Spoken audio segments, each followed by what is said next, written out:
¿Te has dado cuenta de que a veces la glucosa sale bien o sale mal o estás observando demasiadas fluctuaciones y no sabes por qué valor guiarte para tomar tu decisión? Te genera confusión sobre si estás bien o estás mal. Esto forma parte del monitoreo de la glucosa. El monitoreo de la glucosa es para obtener datos o números de tu cuerpo, más bien cómo maneja tu cuerpo el nivel de glucosa. Y estos datos pues tienes que saber en qué momento los estás tomando y cuánto tiempo después de comer, o a lo mejor te estás preguntando si vale la pena medir el azúcar antes de ir a acostarte. Todas estas mediciones te van a aportar información que tienes que saber analizar para tomar una mejor decisión, y de eso vamos a hablar en este video sobre el monitoreo del nivel de glucosa y cuál es mi recomendación al respecto para que hagas una adecuada interpretación y tomes mejores decisiones al respecto. Yo soy el doctor Antonio Cota, soy médico internista y médico de Sugar Care, y primero que nada, porque me lo han preguntado muchas veces, si tenemos consultas en línea y consultas presenciales. Yo me encuentro en la ciudad de Tijuana. Si usted desea agendar una consulta, llame al 663-127-7541 o envíe un WhatsApp a este número y con gusto lo atendemos. Bien, ¿por qué monitorearse? ¿Por qué monitorearse el nivel de glucosa?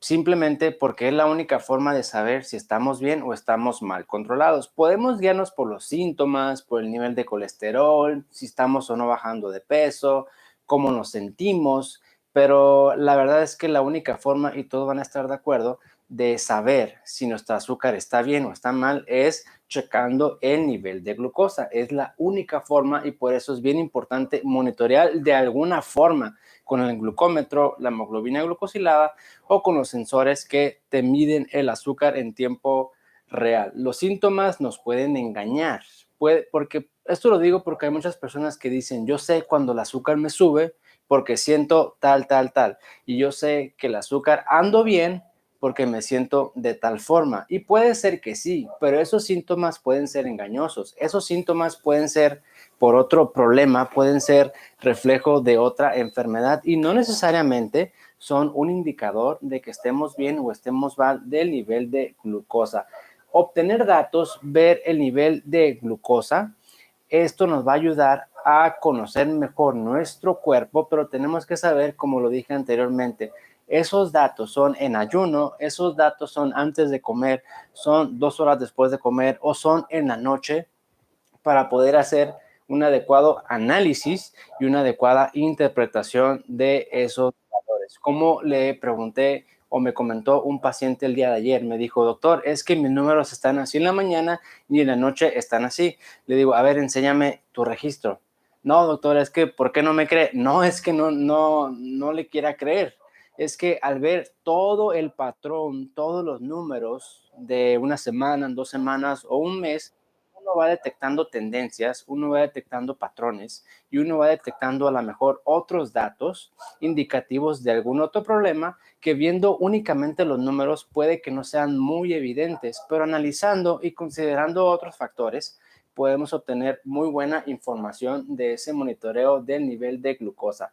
Existen diferentes aparatos para medir, como seguramente ustedes ya saben, los glucómetros normales, el glucómetro que mide la glucosa en tiempo real, el famoso freestyle, y algunas personas únicamente se miden el nivel de azúcar cuando van al laboratorio a hacerse análisis, y otras personas prefieren el monitoreo de glucosa con la hemoglobina glucosilada o el A1C.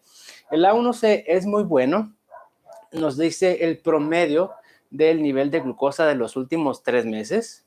Sin embargo, tiene sus limitantes. El A1C o la hemoglobina glucosilada no nos permite saber cuántas fluctuaciones o cómo han estado nuestras curvas de glucosa. Para eso, ahora sí que la única forma es apoyándonos del glucómetro o del sensor que mide la glucosa en tiempo real. Otra desventaja de la hemoglobina glucosilada o el A1C es que no nos permite conocer si estamos teniendo picos de glucosa. Esos picos o la glucosa postprandial, que son elevaciones de la glucosa después de comer. La única forma es, nuevamente, el glucómetro o el monitor de glucosa en tiempo real. Ahora, la gran pregunta que todos ustedes tienen, ¿cómo medir la glucosa? Y estas son mis recomendaciones. La glucosa en ayuno es como la piedra angular, es como el estándar. La glucosa en ayuno es como el punto de referencia a partir del cual la mayoría de las decisiones son tomadas.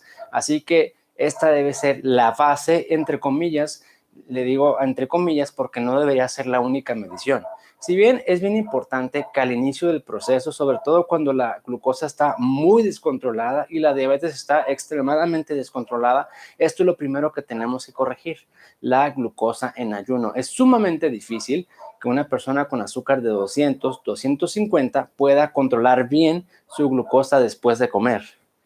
Va a ser muy complicado. Lo primero que debe de bajar es la glucosa en ayuno. Por eso debe ser la piedra angular y debe ser como el patrón de referencia. Ahora, la glucosa en ayuno, hay que revisar que el glucómetro, o más bien las tiras reactivas, no estén caducadas porque tienen fecha de caducidad. Hay que verificar esto para que la medición sea, pues, por supuesto, más confiable.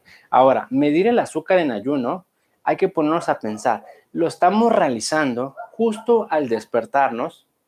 ¿Lo estamos realizando antes del desayuno? ¿Lo estamos realizando después de bañarnos? ¿O lo estamos realizando una vez que llegamos al trabajo y seguimos en ayuno? ¿Por qué lo menciono? Porque si vamos a comparar las cifras de glucosa, tienen que ser en la medida de lo posible bajo las mismas condiciones. Es decir, yo no puedo comparar mi glucosa en ayuno hoy, por darles un ejemplo, si yo me despierto hoy y justo al despertarme me mido el nivel de glucosa, el día de mañana me mido la glucosa en ayuno, pero hasta que yo llegué al trabajo, o sea, ya me desperté, ya me levanté, ya hice cosas, ya manejé, son diferentes condiciones. Y eso puede generar confusión y error a la hora de analizar e interpretar esos datos. Los datos, en la medida de lo posible, tienen que ser comparados bajo las mismas circunstancias y las mismas condiciones. Si yo me voy a medir el azúcar en la mañana, va a ser bajo la misma situación, justo al despertarme, y mañana también, y pasado mañana también, y a la semana también, y bajo las mismas situaciones voy a empezar a comparar el nivel de glucosa. Y si es en diferente situación, pues ahí puedo yo generar conclusiones. Por ejemplo, ¿qué tal si yo me checo el azúcar justo al despertarme y tengo 88? Me levanto, me cambio, me baño, etcétera, etcétera. Llego al trabajo y justo antes de empezar a consultar, me checo el nivel de azúcar, aún en ayuno, y ya me subió a 102. Ahí uno puede decir, ok, esto fue justo al despertarme, acá al 102 fue cuando mi cortisol ya se subió tantito porque empieza el estrés del día. Y es ahí en cuanto tenemos que considerar bajo qué condiciones estamos midiendo ese nivel de glucosa. ¿Qué tal si ese nivel de glucosa lo estamos midiendo cuando tenemos dolor, por ejemplo? Dolor por cualquier motivo. Ese dolor nos va a subir el nivel de glucosa. Entonces son factores que tenemos que tomar en cuenta a la hora de interpretar esos niveles de glucosa. Traten en la medida de lo posible comparar esas cifras de glucosa tomadas bajo las mismas circunstancias, y si son diferentes circunstancias o un entorno diferente, pues tomar eso en cuenta para saber qué podría estar afectando nuestro nivel de glucosa. Esa sería una de mis recomendaciones. ¿Por qué les digo esto? Compáralo siempre bajo las mismas condiciones, porque es muy probable que haya otros factores que suban o alteren ese nivel de glucosa y que no tienen nada que ver con la comida. Hay un video en el canal donde hablamos precisamente de eso, que otros factores pueden generar fluctuaciones del nivel de glucosa, y eso es lo que se debe de tomar en cuenta a la hora de interpretar correctamente estos factores. Hay otros factores que te pueden subir el nivel de glucosa y hay otros que te pueden bajar el nivel de glucosa. ¿Qué tal si al despertar tienes 115 de azúcar, te levantas, haces alguna actividad, no comes, haces alguna actividad y el azúcar te baja a 85, por ejemplo? Eso que te bajó a 85 significa que probablemente es algo bueno para ti en tu metabolismo, porque todos somos distintos. Va a haber cosas que a mí me suben el azúcar y que estas mismas acciones a ustedes les disminuyen el azúcar, o viceversa. Y tenemos que interpretar, a ver, bajo qué condiciones yo me tomé el azúcar este día, bajo estas. y el día siguiente yo me lo tomé bajo estas condiciones. ¿Por qué están tan diferentes? Por las condiciones en las que fueron tomadas. Yo creo que sí me explico y creo que esto puede ampliar su visión y su panorama a la hora de ver esos números, porque no todo lo que sube el nivel de glucosa es por la comida y esto es precisamente lo que les trato de transmitir. Observen qué otras cosas están afectando ese nivel de glucosa. Obteniendo todos esos números con una sola medición es extremadamente difícil llegar a una conclusión. Tiene que haber varias mediciones. Obviamente, entre más mediciones tengamos, más datos vamos a obtener y mejor va a ser el análisis. La parte del análisis probablemente sea la parte más difícil. Medir el azúcar y registrarlo creo que todo el mundo lo puede hacer, pero a la hora de interpretar es cuando se complica la cosa. Una duda frecuente es cómo medir el azúcar después de comer. La clave aquí se trata de detectar si esa comida nos está generando picos de glucosa. Recomendación, ve variando el tiempo, es decir, chécate el azúcar después de comer 30 minutos después, a la otra ocasión que sea a la hora después de comer, en otra ocasión chécala a la hora y media, en otra ocasión chécala a las 2 horas, vele variando el tiempo, no seas tan estricto a las 2 horas. Anteriormente se decía que el azúcar hay que checarla a las 2 horas porque es el patrón de referencia y es con lo que se compara. Se dice que la diabetes o la glucosa está bien controlada si el azúcar 2 horas después está en 140 o no sobrepasa de 140 y eso es lo que se toma como referencia. Por eso la recomendación de checar 2 horas después para poder comparar ese número con las tablas que ya tenemos y que son mediciones realizadas bajo las mismas circunstancias. Sin embargo, con los monitoreos continuos de glucosa, como los sensores que van en el brazo, por ejemplo, se ha observado que los picos de glucosa suceden en diferentes tiempos. Puede ser que yo coma algo y a los 15 minutos tenga mi pico de azúcar y puede ser que otra persona coma exactamente lo mismo y tenga un pico de azúcar 1 hora 15 minutos después. Entonces, y esto va a depender de muchos factores, del tipo de alimento, qué tan rápido estamos comiendo y cómo está nuestro metabolismo y, por supuesto, si están tomando algún medicamento o están utilizando insulina. Mi recomendación es que vayas cambiando el tiempo de checar el nivel de glucosa después de comer para que aumentes la posibilidad de detectar picos de glucosa. Te voy a poner un ejemplo. ¿Qué sucede, por ejemplo, en aquellas personas que se checan el nivel de azúcar 2 horas después y observan que tienen 100? Pueden suceder un sinfín de cosas, pero en este ejemplo, imagina que esa persona tiene 120 de azúcar, come algo y a las 2 horas resulta que tiene 110 de azúcar.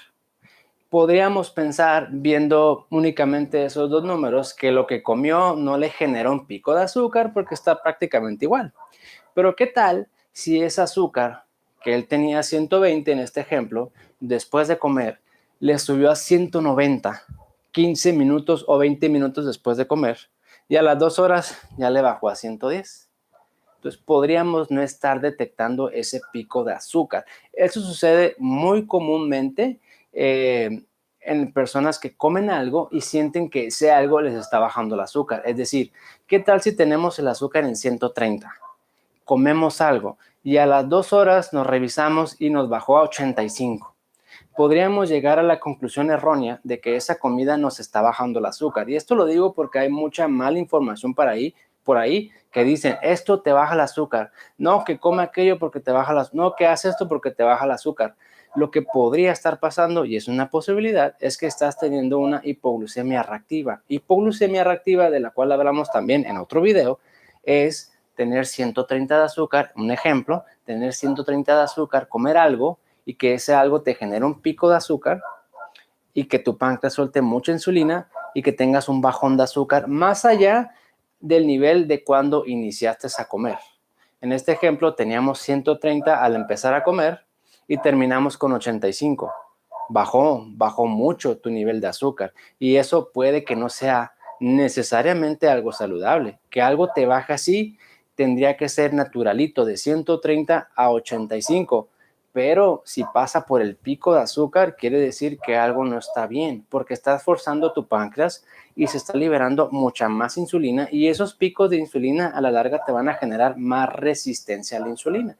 Entonces, esa sería mi recomendación 2 horas después de haber aprendido y observado más información y conclusiones acerca de los monitoreos continuos de glucosa, que los picos de azúcar se generan en tiempos variables y diferentes entre sujeto a sujeto.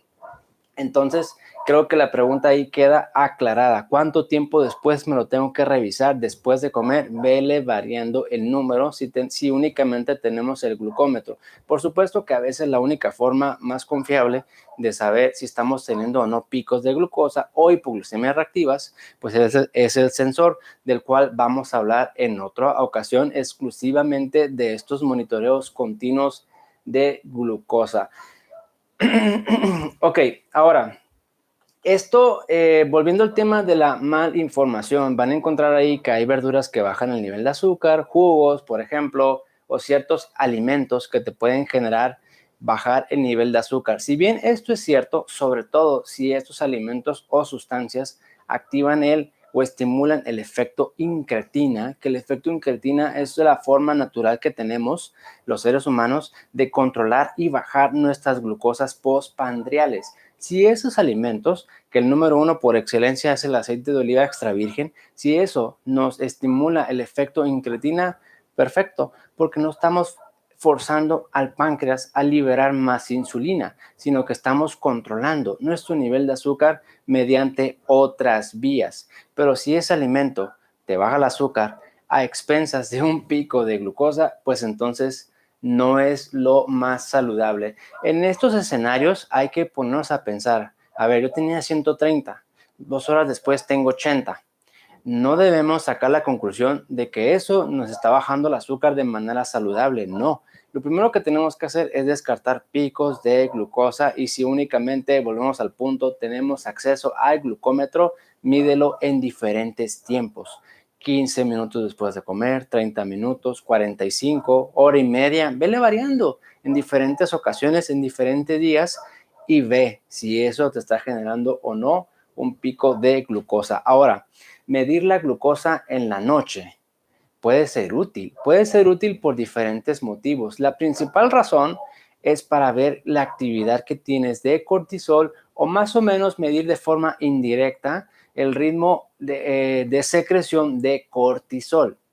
Hay muchas personas que han notado que en la mañana tienen azúcar en 110 en ayuno, y que en la noche antes de dormir tienen 90, y se preguntan, ¿pero por qué? Si yo comí durante todo el día y en la noche tuve más bajo, y en la mañana al despertarme pues estaba en ayuno, ¿cómo es que en la mañana en condición de ayuno tengo más alto y en la noche en condición después de comer tengo un poco más bajo? Esto puede ser, no necesariamente, pero es una posibilidad, problema de cortisol. Lo normal es que en la mañana se produzca más cortisol, que es para activarnos y darnos energía y prepararnos para nuestras actividades del día, y que eso tienda a subir un poquito el nivel de azúcar o un poco el nivel de presión arterial. Y en la noche ese nivel de cortisol tendría que bajar, porque el cuerpo se prepara para descansar. Y como en la noche normalmente el cortisol baja, la glucosa debería bajar y la presión arterial debería bajar. Si este fenómeno no lo estamos observando, probablemente podríamos tener problemas de cortisol. Ejemplo, si yo amanezco en la mañana con 100 de azúcar y en la noche antes de acostarme me mido y tengo 130 en repetidas ocasiones, eso puede estar así, en vez de así. Esto puede sugerirme a mí que a lo mejor tengo un problema de cortisol y que algo está fallando. No confundir medir el azúcar a las 3 o 2 de la mañana. Medir el azúcar a las 2 o 3 de la mañana es para descartar el fenómeno de Somogyi o fenómeno del alba. El efecto Somogyi, que también tenemos un video en el canal, son bajones del nivel de glucosa a estas. Estando dormidos a las 2, 3 o 4 de la mañana, el azúcar baja demasiado, nos genera una hipoglucemia. Generalmente son personas que utilizan insulina, y para eso pues hay varias estrategias. Agregar carbohidratos complejos en la noche, modificar las insulinas, dependiendo. Y el fenómeno del alba, es cuando el azúcar no nos baja demasiado a las 3 de la mañana. No tenemos hipoglucemias a las 3 de la mañana, pero a las 5, 6 o 7 u 8 el azúcar sube demasiado, 120, 130, a lo mejor hasta 150 en la mañana, siendo que en la noche teníamos 80 o 90. Esto podría ser fenómeno del alba, que también podría indicar problemas con el cortisol o bien de resistencia a la insulina. Todas estas conclusiones las podemos sacar a partir del análisis de ese monitoreo de glucosa. Por eso es bien importante saber ese en ayuno, en qué momento, justo al despertar, qué hora era, antes del desayuno, después de hacer ejercicio, fue postprandial, ok, ¿en qué tiempo? A 2 horas, a la hora, fue en la noche antes de acostarte, y tomando en cuenta el entorno, el contexto y otras variables, podemos llegar a muy buenas conclusiones. Ojo, observación, el azúcar en ayuno o el azúcar después de comer es muy útil para ajustar las insulinas, para ajustar la insulina rápida o para ver si estamos teniendo picos de glucosa y tenemos que modificar o ver que estamos fallando en el orden de los alimentos, como ustedes seguramente ya saben. Primero comer las verduras, de preferencia, si es posible, con aceite de oliva extra virgen, después las proteínas y grasas, y al último dejar, si es que los incluimos, los carbohidratos. No hay pastilla hoy por hoy que te ayude a controlar la glucosa postprandial. Probablemente la única excepción sería la acarbosa. La acarbosa es un medicamento, es una pastilla que no se absorbe y no tiene muchos efectos secundarios sistémicos, que la carbosa se toma junto con la comida, y esta carbosa lo que hace es que el cuerpo absorba menos carbohidratos y que en consecuencia el azúcar después de comer no suba tanto, y también que los picos de insulina no sean tan pronunciados. Para todo eso nos sirve el nivel de glucosa. Claro que por sí solo puede ser insuficiente, siempre hay que complementar estos datos obtenidos con el glucómetro con tu hemoglobina glucosilada A1C. A veces el A1C o la hemoglobina glucosilada es la única forma de saber si estamos bien o estamos mal. Ejemplo, si la hemoglobina glucosilada está en 5.2, 5.1% significa que nuestro azúcar está excelente. Y que si el azúcar en ayuno está alta, bueno, eso puede indicar que es tema de cortisol, el orden de los alimentos o a lo mejor un poquito de resistencia a la insulina, pero como el A1C está normal, no significa que tenemos diabetes ni prediabetes, sino que hay otros factores que nos están subiendo el nivel de glucosa. Ambos se complementan.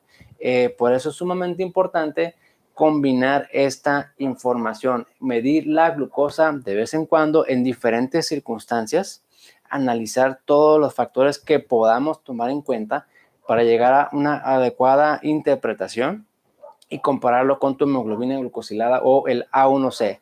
Ahora, tiempo en rango. Tiempo en rango creo que es muy importante porque por ahí hay muchas personas que ven el azúcar 90, 95, 98, 88, 90, 92, 82, y de repente amanecen con 108 y sienten pues que el mundo se les viene encima, que la diabetes ya regresó, que el azúcar va a empezar a subir, y eso es totalmente comprensible y entendible, y a los 2-3 días les baja nuevamente a 92, 88, 93, 78 y dicen, ¿por qué me subió a 108? Tomando en cuenta estos números que te acabo de mencionar, únicamente los números, sin tomar en cuenta otros factores, hay que pensar el tiempo que estamos en rango, es decir, la mayor parte del tiempo estamos controlados en el rango que nosotros queremos estar, o la menor parte del tiempo estamos en control.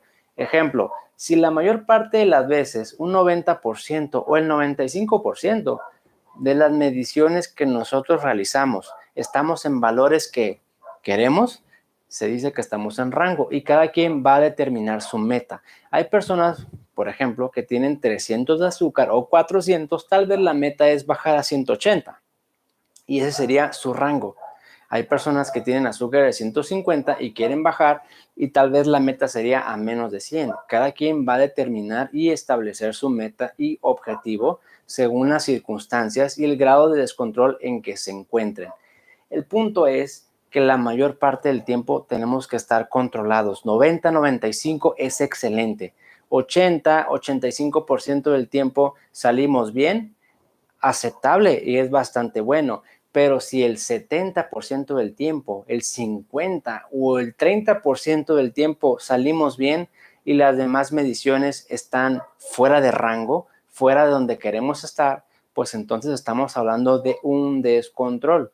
Y esto, pues la única forma de saber es teniendo varias mediciones con el glucómetro, teniendo el sensor puesto en el brazo de monitoreo de glucosa continuo o con la hemoglobina glucosilada. La hemoglobina glucosilada nos va a decir el promedio de glucosa de los últimos 3 meses o bien el tiempo que estamos en rango. Si la mayor parte del tiempo estamos en rango, la hemoglobina glucosilada o el A1C va a salir bien. Si la mayor parte del tiempo estamos fuera de rango, la hemoglobina glucosilada va a ser ligeramente elevada. Así que analicen esa información, vean sus números, a ver, ¿cuál es tu meta? ¿Tu meta es menos de 120, menos de 180, menos de 150? Claro, que sea una meta real. Aquella persona que tenga 500 de azúcar y quiera estar en menos de 100, en ese momento a lo mejor no me parece una meta razonable. A lo mejor una meta razonable sería bajarle a menos de 300, a lo mejor. Y ya una vez que logre eso, establecer un nuevo objetivo. Ok, ahora voy por abajo de 200. Una vez que lo logre, ahora voy abajo de 150 e irle avanzando. De lo contrario, puede que sea muy estresante. Yo tengo 500 de azúcar, quiero llegar a 100. En 3 meses bajé a 250. ¡Ay! Te frustras. Y no te das cuenta de todo el avance que llevas. De 500 bajaste a 250 sin nada de medicamento. Eso es excelente. Pero como tú no has llegado en tu mente a la meta final, puede que te genere estrés, frustración y déjame recordarte que esto toma tiempo. Revertir la diabetes es sencillo para algunas personas, pero para muchas personas es complicado por diferentes motivos, ya sea porque su cuerpo responde más lento, porque tienen más complicaciones, porque su páncreas está agotado o por diferentes motivos y a lo mejor responden más lentamente que otra persona. Les he comentado en otros episodios que en promedio se requieren 3 meses para lograr un adecuado control de glucosa y poder ir bajando la insulina o suspendiendo los medicamentos. Es en promedio.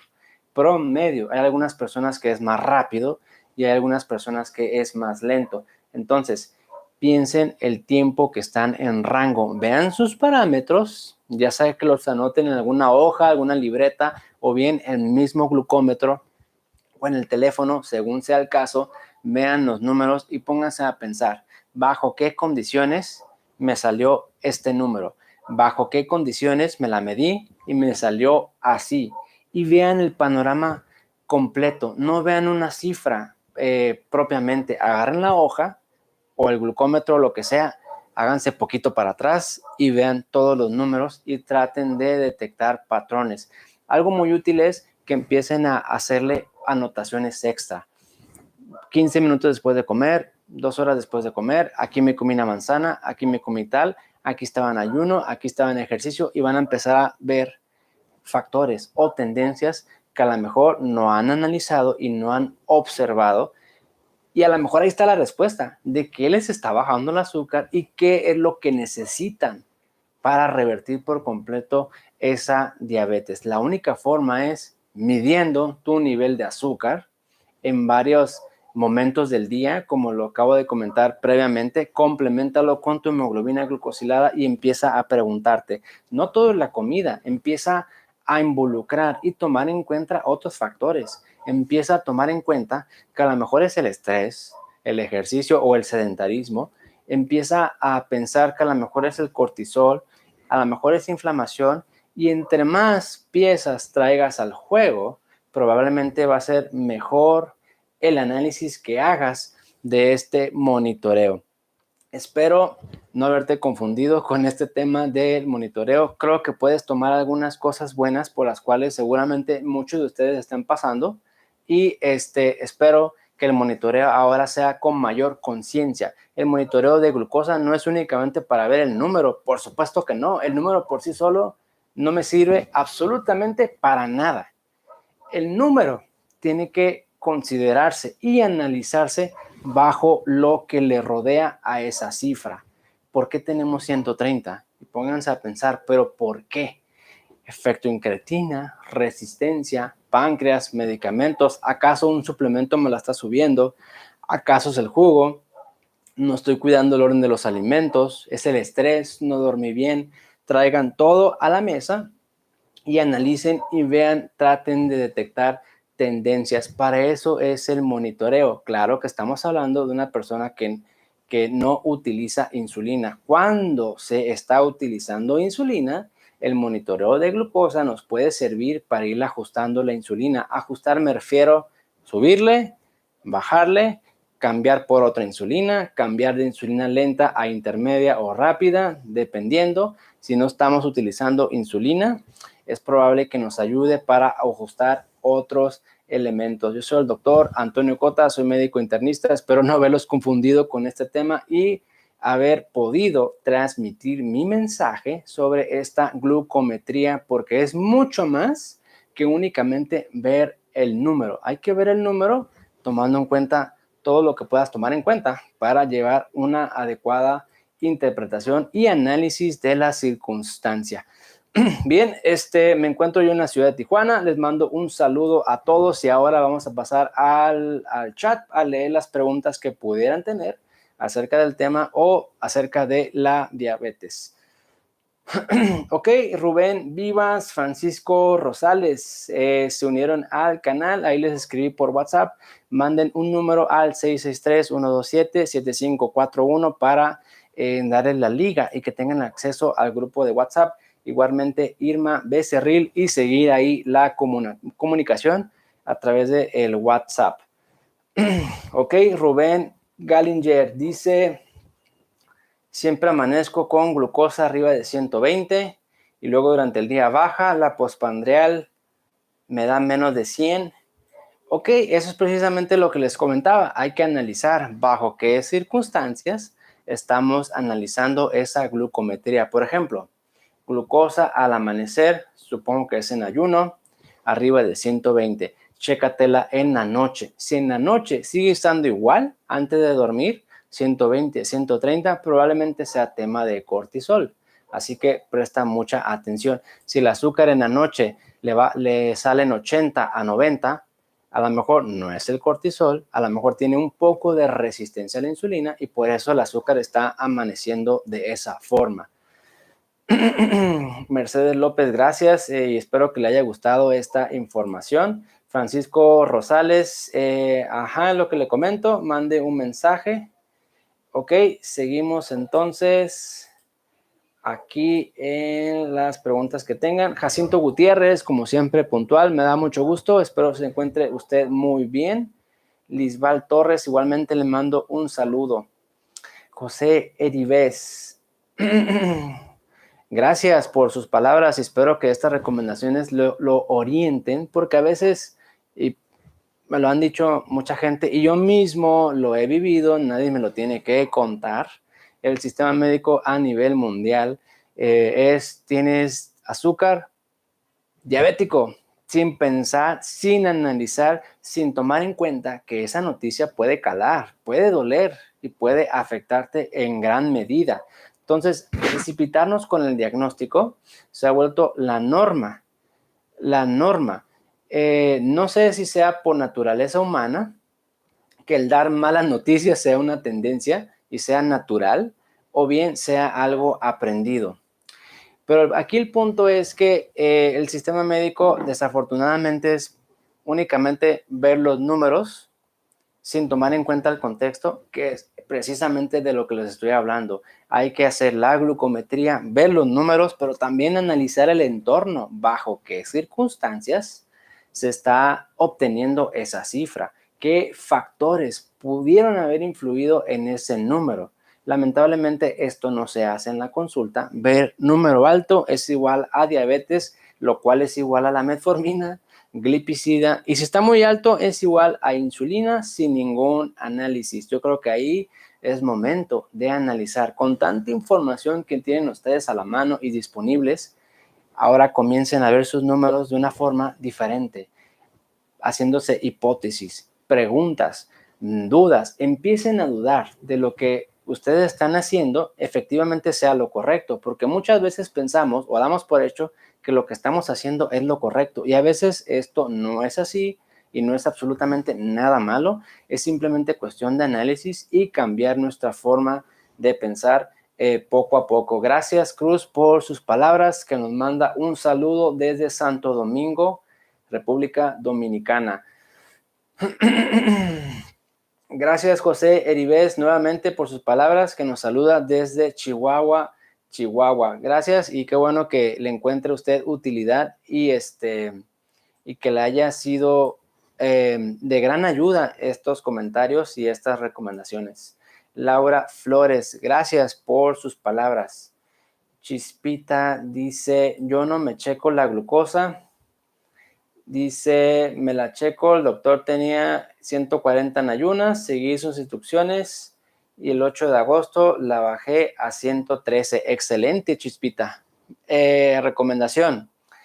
Si usted es una persona como probablemente alguien más me esté escuchando, le genere estrés, ansiedad, ver ese número, porque a todos nos estresa, entonces chéquese la hemoglobina glucosilada, el A1C, para confirmar el promedio de azúcar de los últimos 3 meses. Puede ser, me ha tocado personas que al acudir al doctor, el azúcar sale en 100, 113, y que en muchas veces esto es porque esa persona se cuida 3, 4 días antes de acudir a consulta para salir bien.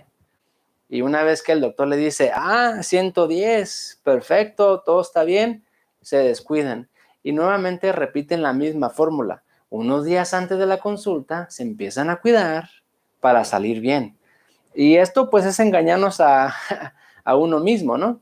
Y la forma que tenemos de confirmar que efectivamente, por ejemplo, en el caso suyo, esa glucosa esté bajando y que la mayor parte del tiempo esté en rango es con una hemoglobina glucosilada. Probablemente con esa medición le vaya a generar menos estrés y vaya a confirmar que efectivamente usted esté yendo mucho mejor en este proceso. Juan Carlos Rubio, le mando un saludo, miembro del canal. Espero se encuentre muy bien. Rebeca Cosío dice, ¿por cuánto tiempo es recomendable hacer ayuno? Ok, 2 cuestiones. A lo mejor se pregunta por la duración. El ayuno puede estar tan corto, aunque digan que no, tan corto como de 4 o 6 horas. Supongamos que hay personas que comen cada 2 horas. Un ayuno de 4 o 6 horas, por supuesto que le va a ayudar y es cuestión de irlo aumentando. Se dice que el ayuno de 16 horas como estándar a la mayoría de las personas es suficiente para que el cuerpo empiece a quemar esa grasa o ese glucógeno y ese exceso de azúcar. 16 horas de ayuno como mínimo, tómalo como estándar. ¿Por cuánto tiempo? Ok, 2 o 3 días a la semana puede ser más que suficiente. En aquellas personas que con 2 o 3 días a la semana no han logrado el objetivo, porque hacer ayuno no es hacer ayuno nomás porque sí, es hacer ayuno teniendo en cuenta una meta, un objetivo y tratando de lograr algo. Aquellas personas que no han logrado su objetivo y no han llegado a la meta, haciendo ayunos 2 o 3 días a la semana, pueden incrementar 4 o 5 días a la semana, dejando 1 o 2 días libres sería mi consejo para también meterle nutrientes. Cualquier exceso es malo, todos ustedes están de acuerdo con esto, y hacer el ayuno en exceso podría generarme consecuencias en cuanto a deficiencia de algún déficit alimentario, de algún oligoelemento, de alguna vitamina, o puede que yo baje mucho de peso y que cuando quiera recuperarlo vaya a encontrarme con una gran dificultad por recuperar ese peso. En cuanto a la duración, para llegar a la duración para lograr un buen control de nivel de glucosa satisfactorio, al menos son 3 meses. ¿Ok? Pero esto es teniendo como meta el control o reversión de la diabetes. Hay personas que revierten la diabetes y quieren seguir haciendo ayuno porque han observado otros beneficios, como en el caso mío. Yo bajé de peso 20 kilos, no tenía problema de azúcar, bajé 20 kilogramos haciendo ayuno intermitente, claro, con dieta baja en carbohidratos, llegando a mi peso ideal o peso adecuado para mi estatura. Yo peso 85 kilos y mido 1,86 m. Sigo haciendo los ayunos porque además de que bajé de peso, este ayuno me quitó por completo alergias, me quitó migraña, me quitó estreñimiento, me quitó cansancio y me da más claridad mental. Entonces, por ese motivo, yo sigo haciendo ayuno y tengo 3 años haciendo ayuno, pero claro, hay que cuidar la dieta y hay que estar bien vitaminado. Entonces, para contestarle, el ayuno se puede hacer casi de por vida, a menos de que suceda algo, alguna eventualidad, cirugía, tenga yo otro problema de salud o factores en mi entorno que me impidan hacer el ayuno. Entonces, habría que detenerlo. Pero si todo marcha bien, favorablemente, y no hay ninguna eventualidad, cosa que es muy improbable porque la vida está llena de sorpresas, una persona teóricamente podría hacer ayuno casi para toda la vida, siempre y cuando su dieta sea equilibrada, saludable y nos mantengamos con el aporte suficiente de vitaminas y minerales. Todo va a depender nuevamente del objetivo y lo que estamos persiguiendo. Esther Romero dice, gracias por sus palabras. Dice, una pregunta, cuando uno se molesta por algo, ¿sube la glucosa? Claro que sí, son fluctuaciones. Obviamente va a depender de la molestia. Si esa molestia es exagerada, claro, sube nuestro cortisol y sube el nivel de azúcar. Esto es obvio y evidente para aquellas personas que tienen el sensor puesto de monitor de glucosa continuo, hacen un coraje, estrés, preocupación o algo, mucha tensión, ansiedad, ven cómo el azúcar empieza a tener una tendencia hacia arriba. Por supuesto que sí, volvemos al punto. Ese azúcar tiene que subir y luego tiene que bajar y mantenernos en rango la mayor parte del tiempo. Marcos Farías, le agradezco su apoyo. Espero que esta información la haya encontrado usted muy útil. Esta es mi intención.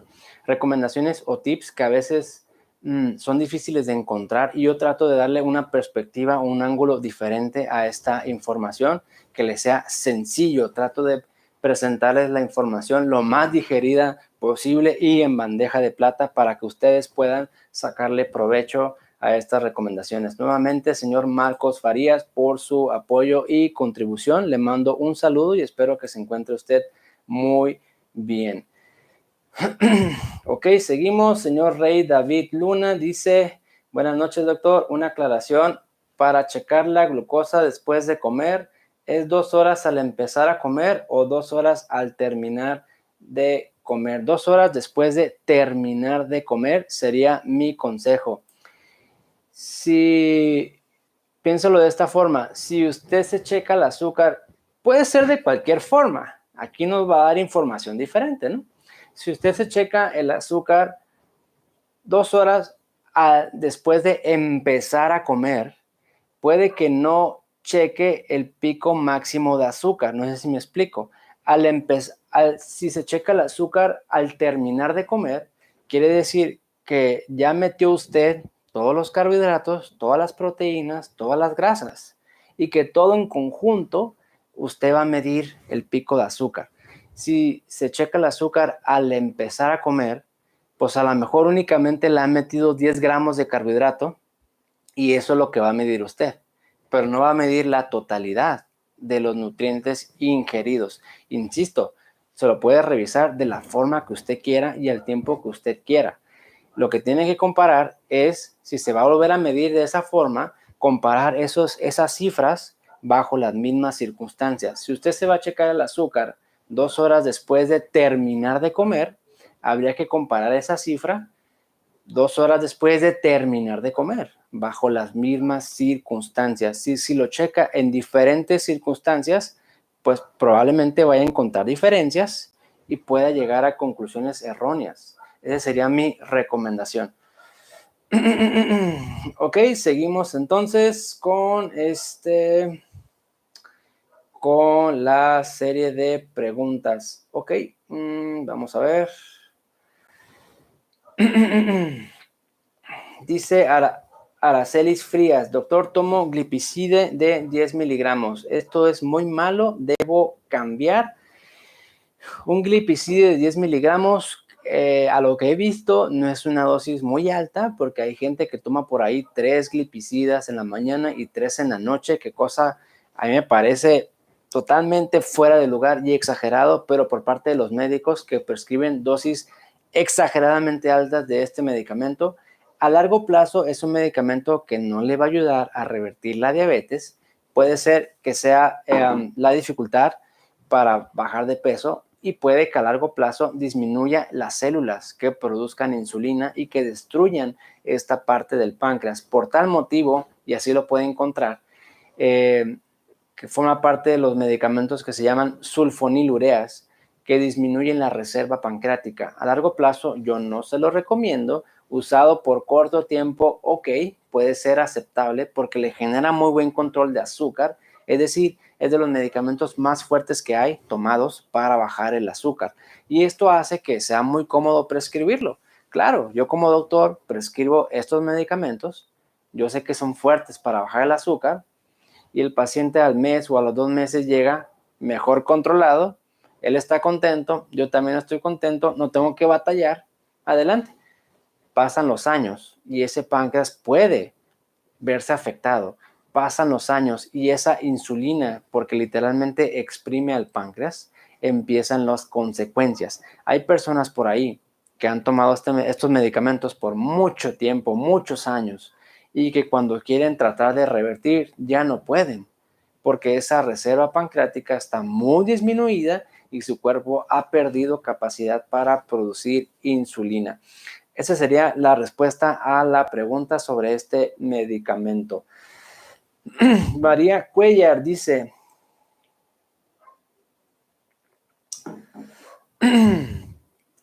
buenas tardes, disculpe, ¿qué es los picos de azúcar? Haga de cuenta que nosotros tenemos nivel de azúcar estable, por así decirlo, sin comer, y que después de comer normalmente el azúcar sube un poco y no debería subir tanto. Un pico de azúcar es, ejemplo, si yo tengo azúcar en 100 ahorita, como algo y el azúcar me sube a 120, eso no es un pico, porque no me está subiendo más de 30 o 40. Otro ejemplo, si yo tengo azúcar en 100, como algo, y ese algo me sube el azúcar a 160, eso es un pico de glucosa, porque el azúcar me está subiendo más de 30 o más de 40 después de comer.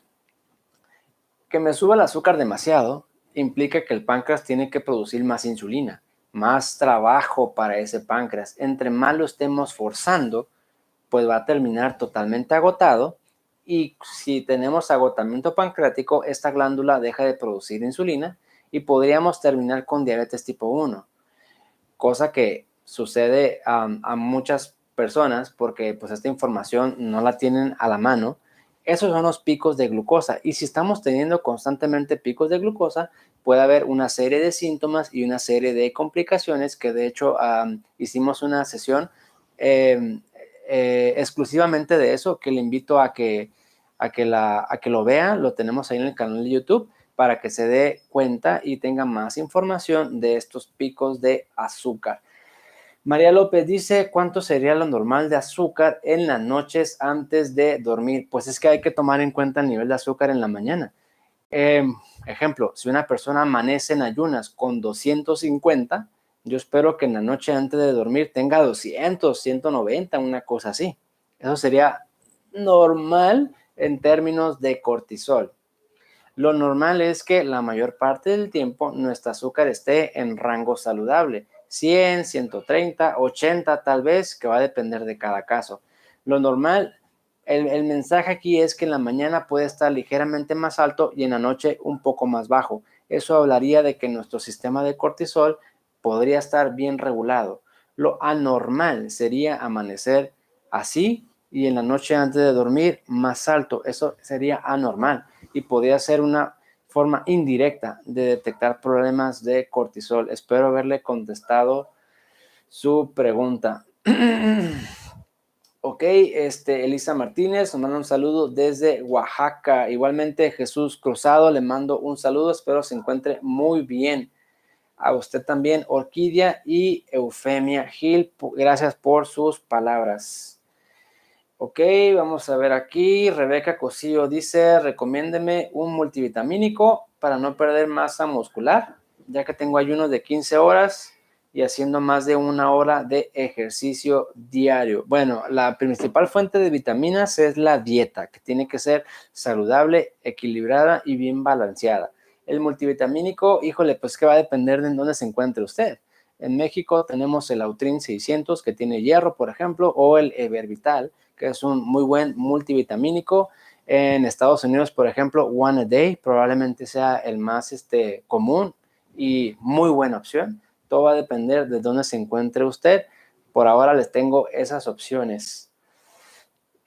Dice María Magdalena, con péptido C en 1.6, ¿se puede revertir? Ok, muy buena pregunta y volvemos al tema de hoy. Hay que tomar en cuenta el contexto y otros factores. Le voy a contestar de esta forma. El péptido C en 1.6 es normal y va a revertir su diabetes si su azúcar está en 130, 160, a lo mejor 180. Pero si el péptido C está en 1.6 y usted tiene el azúcar en 500, eso me habla de que el páncreas no está produciendo la insulina que debería estar produciendo. No sé si me explico. Todo va a depender del contexto. A veces la única forma de confirmar qué es lo que está sucediendo es medir el péptido C ahorita junto con el azúcar y en 3 o 6 meses repetir. Y si vemos que la tendencia del péptido C va bajando y no correlaciona con el nivel de azúcar, puede ser un mal indicador.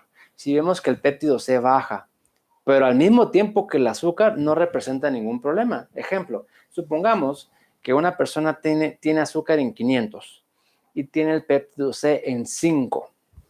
¿Ok? Su páncreas produce un montón de insulina, pues porque tiene un montón de azúcar. En 6 meses se mide el péptido C y tiene 1.1. Ajá, ¿le bajó? Sí, sí le bajó, pero en 6 meses él bajó su azúcar a 110. Entonces, correlaciona, hay una asociación o una relación saludable entre azúcar y péptido C. ¿Qué pasaría si esa persona de 500 bajó el azúcar a 300? El péptido C que lo tenía en 5 le bajó a 1. No hay una correlación. Entonces, va a depender de muchos factores.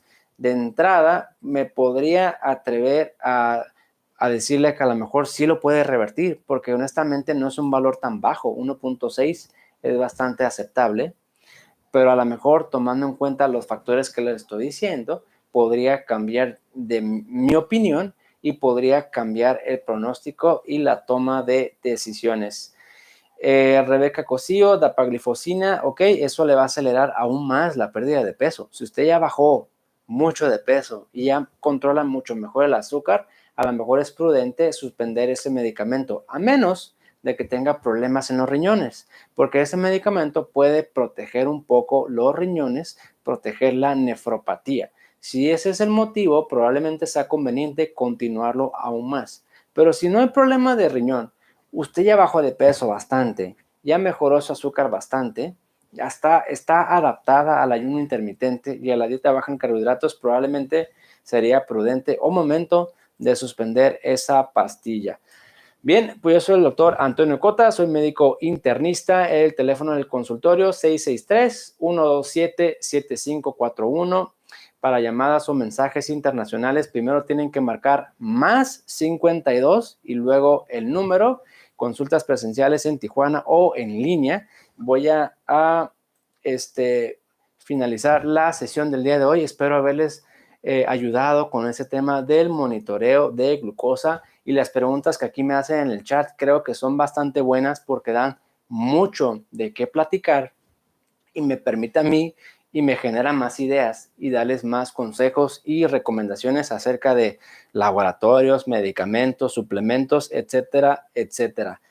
Les agradezco que se hayan conectado el día de hoy. Los espero este próximo sábado con otro tema de interés y espero seguir contribuyendo a la causa para que más personas tengan más orientación controlen mejor su nivel de glucosa. Aquellas personas que puedan revertir, adelante, que reviertan por completo y que sepan que no únicamente depende de los medicamentos o de la insulina, sino que existen otras formas de bajar nuestro nivel de glucosa y que a veces son la mejor forma de controlar el nivel de glucosa. Como ustedes ya saben, hay que saber cómo funciona nuestro páncreas y qué tipo de diabetes tenemos, porque de ahí depende.